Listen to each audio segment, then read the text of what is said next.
अस्सलाम वालेकुम नाज़रीन, अमीर आयो मेरा टीवी न्यूज़ आया सायरा ज़मीन सबका में एक नज़र ख़ास ख़बरों ते।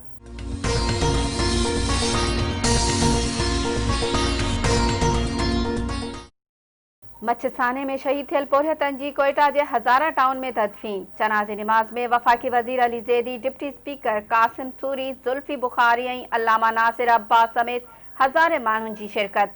पासन मच्छ में क़त्ल कयल पोरियतन जे लाशनि समेत 6 ॾींहनि ताईं धरणो हयो। गुज़िरियल राति ॻाल्हियूं कामयाब थियण बाद एहतजाज ख़त्म कयो। वफाकी वज़ीर अली ज़ैदी चयो आहे त शोधा एक्शन कमेटी सां लिखत में मुआहिदो थी वियो आहे। वाक़े जी जांच लाइ GIT जोड़ी वेंदी। सूबाई घरू वज़ीर जी सरबराही में आला सतही कमेटी ठाही वेंदी। कोयटा में ॻाल्हियूं कामयाब थियण खां पोइ सॼे मुल्क में लॻल धरणा ख़त्म, रोड खुली विया। कराची जे साइट वारे इलाइक़े में केमिकल फैक्ट्री के बाहि लगी वई। फैक्ट्री में फाथल माण्हुनि खे रेस्क्यू करण जी कोशिश। बाहि ऐं दूहे सबब मुतासिर थियल 8 ॼणा इस्पताल मुंतकिल। बाहि जी शिदत सबब रेस्क्यू अहलकारनि खे फैक्ट्री अंदर वञण में मुश्किलातूं। बाहि ते ज़ाब्तो आणण जी कोशिश जारी। सॼे शहर में फायर ब्रिगेड गाड़ियूं तलब।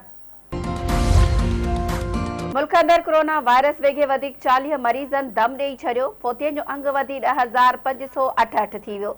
गुज़िरियल 24 कलाकनि दौरान 2,097 केस आहिनि।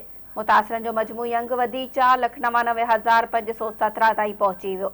NCOC मूजिब कोरोना के शिकस्त ॾेई 4,55,445 मरीज़ सेहतियाब थी चुका आहिनि। हिन वक़्त फाल केसनि जो अंग 33,474 आहे। चक जे ॻोठ करीमबख्श जलबाणी वासियुनि सां लाहौर में हादसो। कोहीड़े सबब ट्रालर ड्राइवर जी कंट्रोल मां निकिरी कल्टी। मोहम्मद सिद्दीक जलबाणी ऐं संदसि सोट आलम जलबाणी फोत। खौटकी जी मारिल कोर्ट क़त्ल केस में जवाबदार खे उमर कैद जी सज़ा ॿुधाई छॾी।